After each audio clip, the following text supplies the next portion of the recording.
આખરે નવા મંત્રીમંડળનું વિસ્તરણ છે એ થઈ ચૂક્યું છે અને નેતાઓએ પોતાની જવાબદારી છે એ સંભાળી લીધી છે, પદભાર છે એ સંભાળી લીધું છે। ત્યારે હવે શા માટે ભારતીય જનતા પાર્ટી આ વખતે ઓબીસી સમાજ ઉપર ખાસ પ્રભુત્વ વધારે રાખ્યું છે, ભાર વધારે રાખ્યું છે, તેની ચર્ચાઓ પૂરજોશમાં અત્યારે ચાલી રહી છે।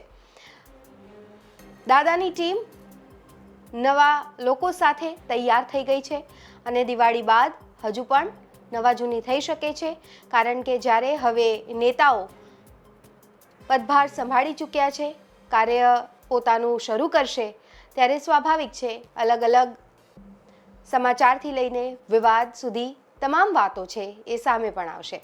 પરંતુ અત્યારે ગુજરાતની રાજનીતિમાં એક ખાસ ચર્ચા પૂરજોશમાં શરૂ થઈ છે। ગુજરાતમાં ભાજપે નવા પ્રધાનમંડળની રચના કરી નાખી છે। ભાજપે નો રિપીટ થિયરી અપનાવીને બધા પ્રધાનોને રવાના કરી દેશે એવી હવા જામેલી, પણ આ વખતે ભાજપે એવો પ્રયોગ કરવાનું ટાળ્યું છે। જૂના પ્રધાનમંડળમાંથી જગદીશ વિશ્વકર્મા પ્રદેશ પ્રમુખ બન્યા એટલે વિદાય થવાના જ હતા, પણ તેમના સિવાય બીજા નવા પ્રધાનોને રવાના કરી દેવાયા છે।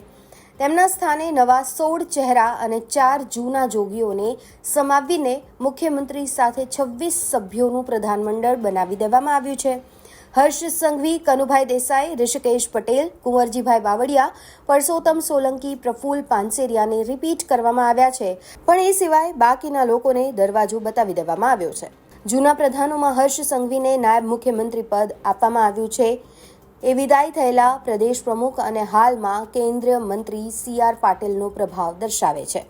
હર્ષ સંઘવી પાટીલના ખાસ માણસ છે અને તેમને નાયબ મુખ્યમંત્રી પદ આપીને ગુજરાત સરકારમાં હજુ પાટીલનો દબદબો યથાવત છે તેવો સંકેત આપવાનો પ્રયત્ન કરવામાં આવ્યો છે, એવી વાતો પૂરજોશમાં ચાલે છે। હર્ષ સંઘવીને પહેલા રાજ્યકક્ષાના ગૃહમંત્રી ને હવે નાયબ મુખ્યમંત્રી બનાવીને પાટીલે સાબિત કર્યું છે કે ભાજપ હાઈકમાન્ડ એટલે કે નરેન્દ્ર મોદી તેમની વાત સાંભળે છે। ત્યારે સ્વાભાવિક છે અમુક વાતો ઉડીને આંખે વળગે। ગુજરાતના નવા મંત્રીમંડળમાં 2-3 બાબતો ઉડીને આંખે વળગે એવી છે। પહેલી વાત એ કે પાટીદાર સિવાયના સવર્ણોની શું અવગણના કરવામાં આવી છે? કનુભાઈ દેસાઈને જાળવી રાખવામાં આવ્યા છે, પણ નવા મંત્રીમંડળમાં કોઈ બ્રાહ્મણ કે વણિક નથી। હર્ષ સંઘવી જૈન છે, પણ જૈન લઘુમતી સમુદાય છે, જ્યારે કનુભાઈ દેસાઈ અનાવિલ છે। એ જોતા બ્રાહ્મણ કે વણિક કોઈ નથી। ક્ષત્રિયોમાંથી માત્ર રીવાબા જાડેજાનો સમાવેશ કરવામાં આવ્યો। બીજી તરફ અન્ય પછાત વર્ગ એટલે કે ઓબીસીમાંથી 8 ધારાસભ્યોને પ્રાધાન્ય આપવામાં આવ્યું છે, તેમને પ્રધાન બનાવાયા છે।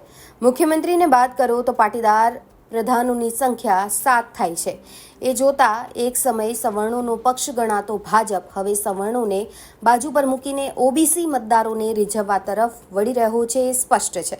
2027ની વિધાનસભાની ચૂંટણીને 2 વર્ષનો સમય હજુ બાકી છે, પણ ભાજપ હવે પછીની ચૂંટણીમાં ઓબીસી મતબેંક પર ધ્યાન કેન્દ્રિત કરશે એ પણ સ્પષ્ટ છે।